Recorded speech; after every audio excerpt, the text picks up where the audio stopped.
नाच का गीत है, आप लोग मेरे गाने का आनंद लीजिए और चैनल को लाइक और सब्सक्राइब करिए।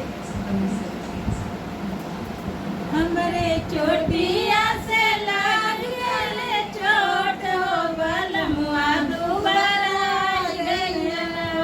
हमरे चोटिया से लाग गले चोट हो बलमुआ दुबारा गइया।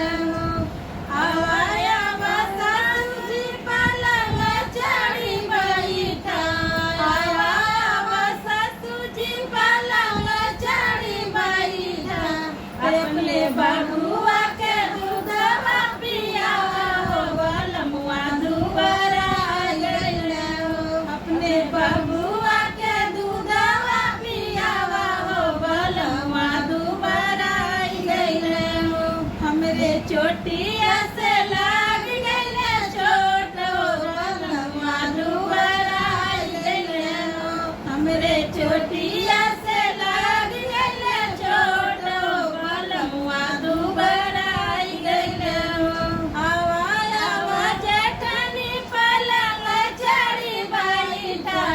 आवाया जेठनी पलंग चढ़ी बैठा। अपने देवरों के जूसवा पिलावा हो बलमुआ दुबारा गइया। अपने देवरों के जूसवा पियावा हो बलमुआ दुबारा गइया। हमरे चोटिया से लाग गइले चोट हो बलमुआ दुबारा गइया। आवाया ननद पलंग चढ़ी बैठा। आवाया ननद पलंग चढ़ी बैठा। अपने भैया के होरल पियावा हो बलमुआ दुबारा गइले।